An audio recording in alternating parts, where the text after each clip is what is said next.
your latest news, I'm April Cummings. We begin with today's COVID-19 test results. 782 PCR tests in since our last report. There were 2 positives, both in travelers. There are currently 13 active cases of COVID-19 in the Cayman Islands, 2 symptomatic, 11 asymptomatic, and no hospitalizations. There are just over 1,100 people in isolation, whether in a government facility or in their homes as required by the Medical Officer of Health.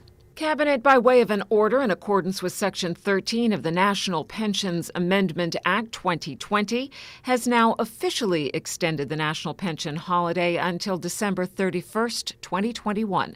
The pension holiday was initiated by the previous government with an aim of leaving both employees and employers with more cash in their pockets as we navigate our way through the financial impact of the closure of the borders due to the pandemic. The Health Insurance Premiums Payment Assistance Program has also been extended. The current program ends on June 30th, so this program will be extended to September 30th, 2021. During Wednesday's COVID-19 press briefing, Minister for Health, the Honorable Sabrina Turner, said if you're interested, you have until June 23rd to apply. If you're in need of assistance from July 1st, you need to reapply, as circumstances may have changed. Applications should be made through the Health Insurance Commission, and persons may contact the Health Insurance Commission via email to hic@gov.ky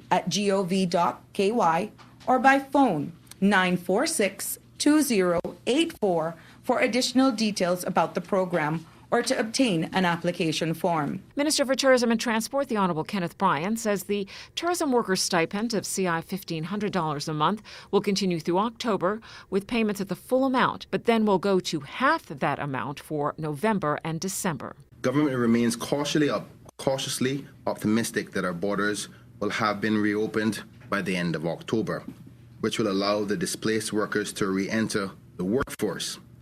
The stipend will therefore be reduced to $750 for the months of November and December, because the stipend recipients should, by that time, be back to work with alternative sources. Minister Bryan says while Cabinet has approved the next 4 months' worth of funding, he must secure parliamentary approval before the payments for July can be disbursed. The opposition, meantime, issued a statement today addressing this and several other issues raised at the government briefing. We are relieved that the government has announced that the pension holiday and the tourism stipend will be continuing. However, we do not understand how the Minister of Tourism can agree with us that A, the stipends are needed, and B, that cruise tourism is unlikely to resume this year, yet go on in the same breath to announce that he will cut the stipend payment to $750 per month in November. That is both illogical and heartless. That's Opposition Leader the Honourable Roy McTaggart, who also said the opposition agrees with the packed government that the key to reopening the borders safely is a 75 to 80% vaccination rate, but they also believe that setting a September 1st date is still the right thing to do. We believe that we are sufficiently close to getting 75% of our people fully vaccinated, that the government can and indeed should announce a firm reopening date. We remain of the view that the date should be September 1st. Mr. McTaggart says with a concerted effort, the islands can get the number of vaccinated residents up to the 75% mark, which would eliminate the need for a quarantine and ensure we're able to get the benefit of stayover tourists for the winter season. As to government's plan for a shorter quarantine for vaccinated travelers until we hit the herd immunity point, we also part ways with the government on the proposed 5-day quarantine for those who are vaccinated before we have succeeded in vaccinating at least 75% of our population. We believe this is downright dangerous, as we have seen travelers test positive for COVID-19 with more than 15 days in quarantine. Leader of the opposition there, the Honourable Roy McTaggart. By the way, the tourism minister is hosting a prize draw for people who participated in the vaccination challenge. It's between 5 and 7 p.m. at Cayman Cabana tomorrow evening. It is open to the public, and more than 100 prizes will be given away. The Office of the Governor is continuing to push for the United Kingdom to add the Cayman Islands to the so-called green list, which would mean people traveling from here to there would not need to quarantine on arrival. Our strong vaccination record, lack of community transmission, as well as our new genomic sequencing capability which allows us to detect all variants of the virus, should stand us in good stead. During Wednesday's briefing, His Excellency Governor Martin Roper says he recognized that many people are disappointed that Cayman is not on the green list yet, but also noted that England's domestic restrictions had been pushed back, making it unlikely they would add new countries to the green list in the near future. So even though people travelling from here are highly unlikely to pose any kind of health threat to the UK, the British government may decide not to add additional countries to the green list at this time. And I know that is frustrating because we all believe Cayman should be green. We will continue to make that case, but I do think the genomic sequencing capacity is a significant change from last time. The governor says it is important for Cayman to continue to focus on getting as many people as possible vaccinated for COVID-19 in order to facilitate a careful, phased approach to the reopening of the borders. In other local news, a 34-year-old Georgetown woman is under arrest and a man in the hospital after an altercation on Patrick's Avenue Wednesday evening. Police say they responded to the incident just after 10:30 p.m. The man and woman knew each other, got into some sort of argument, and the man was wounded in the neck with an undisclosed object. He was taken to the Cayman Islands hospital by a third party and at last check was in serious but stable condition. Officers went to the hospital and say they subsequently arrested the suspect in the incident, a 34-year-old woman, on suspicion of wounding. She remains in custody as investigations continue.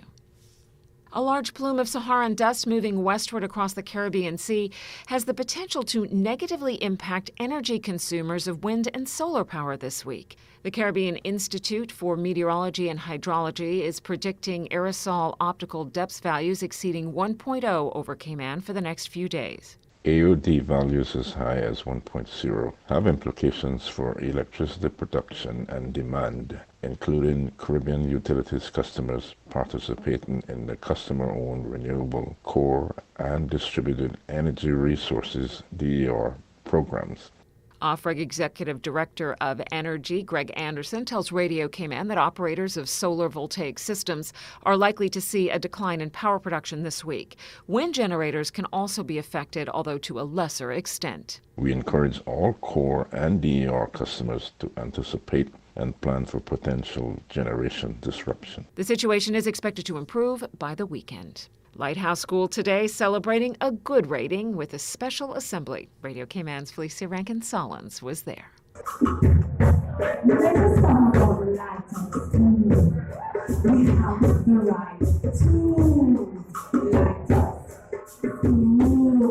The students of Lighthouse School were treated to a spectacle of special remarks, dances, musical and singing performances, all in celebration of their hard work, which has earned them a rating of good from the Office of Education Standards. Minister of Education, the Honourable Juliana O'Connor Connolly. This is an exceedingly overwhelming day. The children and the students at Lighthouse School are so special.